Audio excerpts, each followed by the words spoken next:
Hi, Hello, sir. good afternoon. How are you doing today? I'm doing great, sir. Thanks for asking. How about you, sir? Not bad myself. Oh, great. Great to hear that. Okay, have you had a chance to look at the topic for today? Please tell Big me. town or small city? Yes. I just saw the topic. I haven't go through the entire document, but I saw the topic at least. Let's get on with the topic. What is your favorite big city? Okay. So I'm living in a very beautiful city, sir, like Hyderabad, very well. This is one of the Mhm. good place in India and in the worldwide as well. This is one of the good place. You can explore a lot in Hyderabad. So I like Hyderabad. Okay, can you tell me a little more about Hyderabad? Yes, Hyderabad I is know one of about it, but the generally, I would like you to speak more. So, yes. say for example, if you're introducing Hyderabad to somebody who has no idea about Hyderabad, what would you I say? think, sir, How would you uh, go about? Yeah, in my previous sessions also, I had a lot of good discussion about Hyderabad. So let me discuss about now Delhi, because every time suppose I upload these sure, videos in sure, YouTube, sure, sure. so they might not feel interesting if I talk every time Hyderabad. So yes, so Delhi, let's talk about Delhi. New Delhi. Yes, New Delhi, All right. capital of India.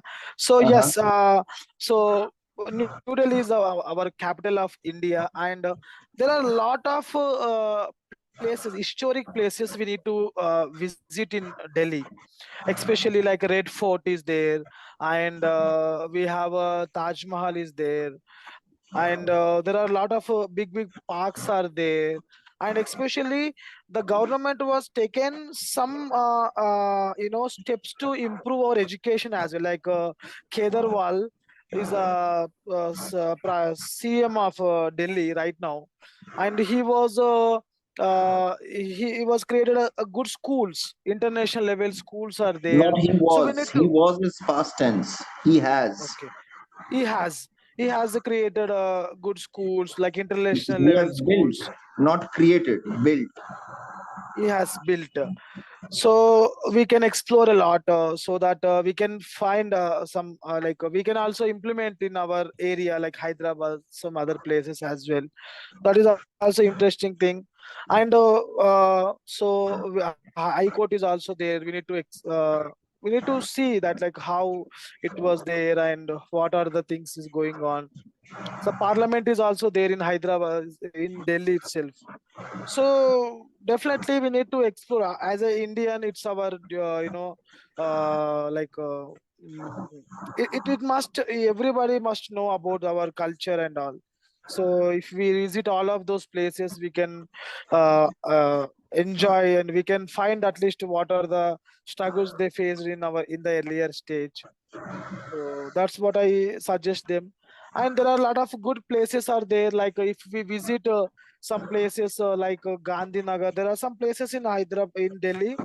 So mostly people study a lot. I saw some like web series as well on that. So definitely, if we visit to that places, so we can see how they are struggling for their success in their career. So that is also one of the important thing. That's what I want to visit if I get a chance. Okay.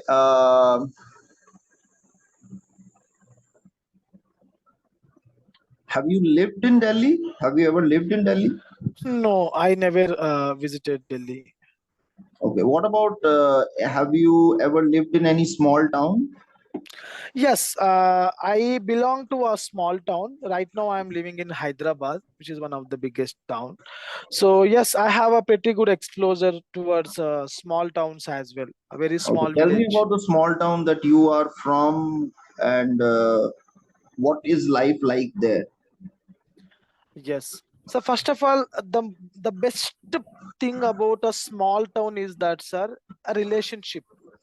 Okay, the relationships with the neighborhood is fantastic in smaller towns, and you can enjoy the nature, because right now, it's very difficult to find a good nature in big cities, due to pollution, due to busy work.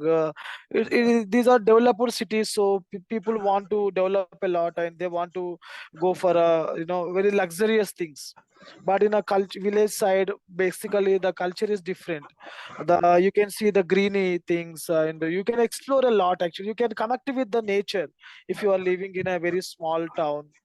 So that is the one of the important aspect. And apart from that, you can find a good food, sir. First of all, where you can your health will be in a very conscious way. So because you very rarely you can go for a organic food. Basically you can find a natural food in the villages. So our health is also in a very proper way. And uh, especially you can feel always you are in a group of people. You will never feel you are outside of the country, or outside of something. So everybody will be there for you if you are having any problem, if you are facing any issue. So that is a good things I can to talk about, if I did talk. Yeah, these are some of the important things. Okay, given a choice, where would you want to live the rest of your life? In Hyderabad or in your hometown? Yes, sir. Actually, right now living in hometown is not going to be workful for me, since I am working Hyderabad. I at Hyderabad, and yeah, in villages, especially job problem, like I don't have that much of land, heavy land, so I cannot work as a farmer, or I cannot earn a lot of things. So that my exposure is very difficult in the villages. But Mm-hmm. I would like to live in such a place where I can enjoy the atmosphere, and also I can work myself, like for example kind of villas, you know some outside of the city, like little bit distance from a city, and it is very near to the city again. So that places we can enjoy the nature as well, and we can also enjoy our job, and we can also explore the city. So that would be the great decision, what I feel. Okay, so essentially you are for living in the small town. Yes. Mm, what do you think are the advantages and disadvantages of a small town? Yeah, advantages already we discussed, sir. Hmm. Like almost those all are the advantages. Right. Coming back to disadvantages, there are a few disadvantages are there, especially when it comes to like internet facility, or if you want something very urgent but it will be very difficult for you to find that particular thing. And especially if you are facing any issue, suppose any health issues or like that, so there are very less facilities are available, and Medical facility. medical facilities are very less. So that is a small issue.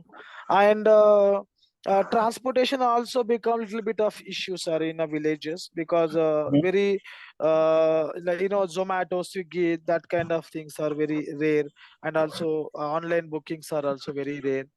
So these are the few things. And coming back to the education, sir, education is also not that much good in the small towns compared to the bigger cities, because in big cities you can explore, you can join in a corporate school or international school. There are different models are there. So education wise also it's very difficult, not only for education, also if you want to take any courses like institutions, it's very rare in villages. Yeah, nowadays, due to this online education system, it's becoming little bit of good in a village. But anyway, uh, if you want to go for an institute, or if you want to like learn from offline classes, that's very difficult in villages. So these are some of the advantages, the disadvantages living in Okay.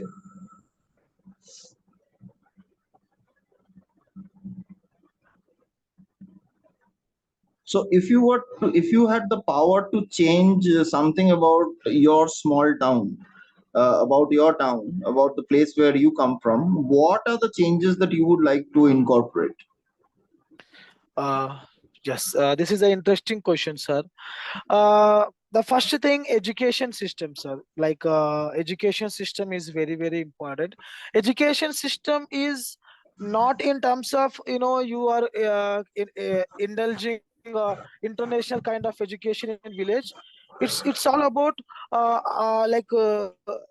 helping them to understand the culture and all. Like for example, in our education system, suppose in a villages mostly people prefer to go for a agriculture thing. So at least in the agriculture side, if they know how can they produce the food with by using less chemicals for a good health. So that kind of education is very very important. And some facilities, sir, in our villages nowadays, everybody want to grow, everybody must grow, then only our India will grow. So in such scenarios, we need to give all kind of facilities to the people in the villages as well. Kind of in online education systems, or transport facility, hospitality, like health, everything we need to provide them. That is the one thing. And apart from that, uh, if in a small villages, are people create very small things to make their work easy in their in the field. Like suppose if they want to cut a grass for a uh, so they try to implement a small new things. So for that, if we give them an opportunity, the people can create a lot of things and we can explore it to the outside countries like that. So like China is doing the same thing. That's the way they are in a very developed stage Powerful now. position. Yes. So small things, if we can help them, they can also grow a lot. And apart from that, sir, if possible, nearby the places, if we have if we build some companies. Suppose if we, near to small town, if there is a company, suppose IT company, the people can live there, and they can in the villages only, so that the villages can also develop, and they can also get to know, they can also find the jobs in nearby places. So they can do the farming, at the same time they can come to job and they can explore themselves, so that they can grow, and they can help the India to grow, and they can help the India to be in a very healthy place situation after a long time later. So this is what I can implement if I have some power. Okay, so that's about the end of the topic for today. Um, so you said that you like interacting with different kinds of. Tell me about your job. You said that you're a recruiter for US companies, right? Yes, I'm a US IT recruiter, which means US companies, they release some jobs. So we found them candidates, and we will try to submit the candidate for them. So if they like the candidature of the candidate, they can take. Like a HR in Hyderabad, like in our India, I work for US clients. Okay, so you mean to say that these companies outsource their hiring to you? Yes. Uh, what is the criteria that you base your selection on? Yeah, it depending on the skill sets, are like especially we go for the skill set and experience based on the client need, what they are asking for in a candidate. For example, if I am looking for a Java developer, so there are some skill set is available. They ask for this some databases and all. So that is one thing. So first of all, technically it should be good. Second, his communication is also should be good. Otherwise, if I submit a candidate, he doesn't have a good communication skills, then it will be very difficult to get a job, and we will like lose our reputation in front of the client if you are sending that kind of candidates. So these are Mm-hmm. the two things we mainly focus on: first technical skills, then communication skills. That's it, especially. Mm, what kind of schedule do you have? What kind of how many people do you recruit in a month? Yeah, it depends, sir. Like, suppose if I'm working for remote, suppose opportunities, so the people are very interested, so I can submit a good number of candidates. If I'm working for only on-site positions, means they need to travel every day. So depends on the again depends on the technology. What kind of technology I'm working for? If suppose I'm working for a generalized technology, there are a lot of people are available, so that I can submit them. But if Absolutely. I'm yeah, if I'm submitting, if I'm working for a very difficult skill set, for a difficult skill set job, so that will be a little bit difficult for everyone, so we may submit a little bit less candidates.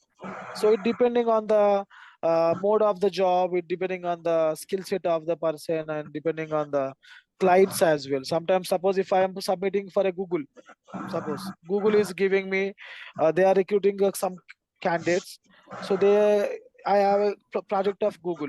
So if I post my post in any social media, suppose I am looking for a candidate for a Google, so definitely many people will join, because one of the biggest company, Google, Tesla, Microsoft, like that.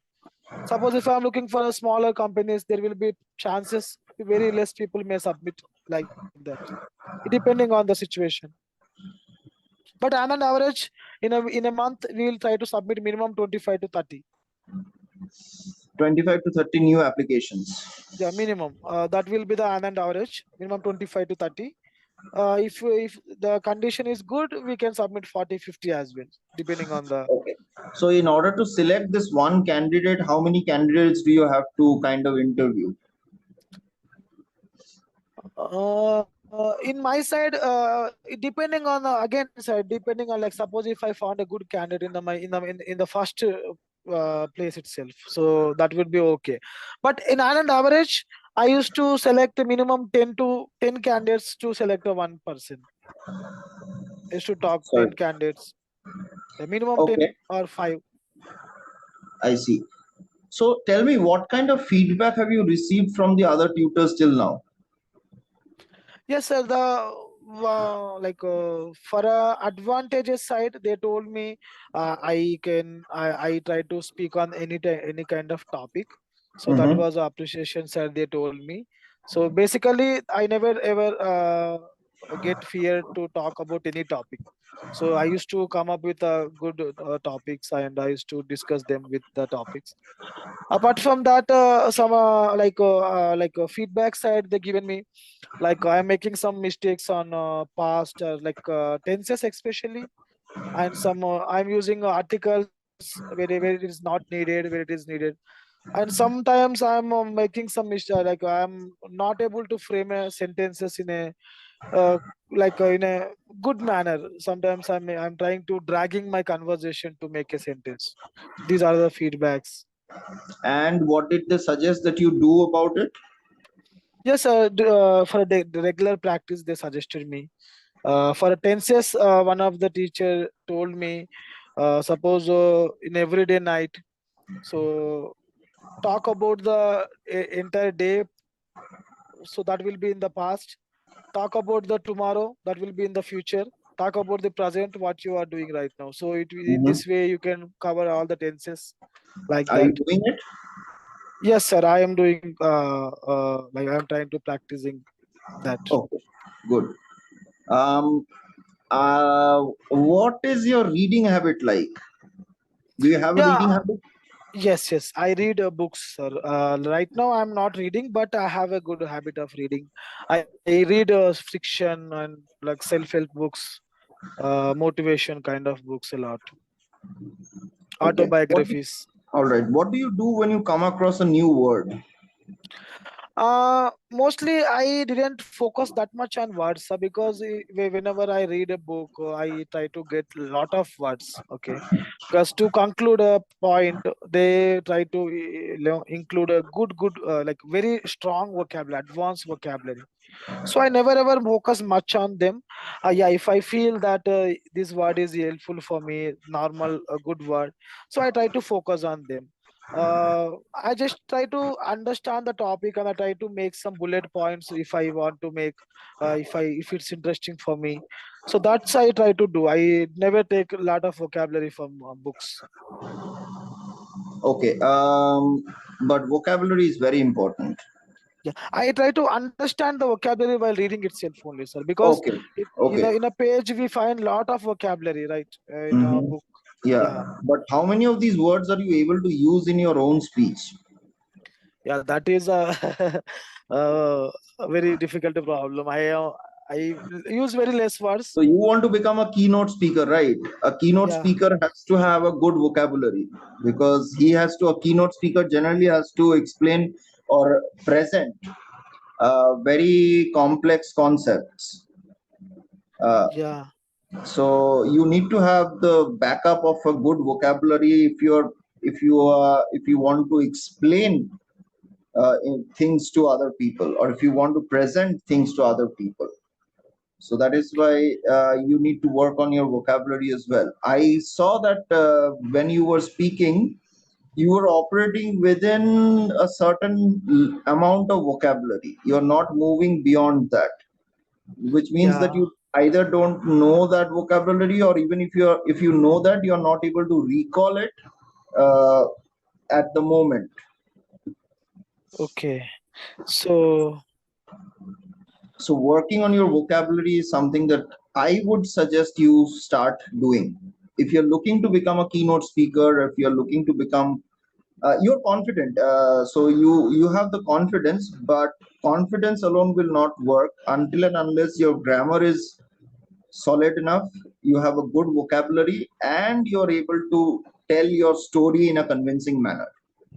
yes, That these are the three things that you need to become a good speaker. yeah. Definitely, sir. I'm also practicing, sir, but yeah, I need to focus on vocabulary. I'm Yeah. focusing, sir, but where to use, how to use, I am making a lot of like there is a lot of confusion actually. It's like because I found a lot of vocabulary in one page itself. So while reading, I cannot use actually there. Those are advanced vocabularies, like in a book, basically. So we didn't get that much of like opportunity to use them, like in a way which place that would be the perfect match. So I don't know exactly. That's the little bit of issue I am facing. This will come with a little bit of practice. Okay. This will come with a little bit of practice. You start with it, you will get it. Eventually you will get it. Okay. Yes, sir. I'll start, and definitely if there is any possibility next time, I'll try to come up with some good vocabulary. All So, right. and what would be your feedback, sir? What is your feedback I think to you my? are fairly confident. The good thing is your strength is your confidence. The fact is that you're able to more or less talk about a topic in a pretty convincing fashion. But your drawbacks are the fact that there are times where you're making mistakes in terms of your tenses, and you are operating within a very limited vocabulary. Okay. So vocabulary tenses is you need to. Yes, these are the two things that you have to be, put a little more focus on. Yeah, definitely, sir. All right. Okay, Hari. Lovely talking to you. I wish you all the best. Yeah, thank you so much, sir. This was a really good session so far. Take care. Have a good day ahead. Thank you, sir. Have a great day. Bye. Bye bye.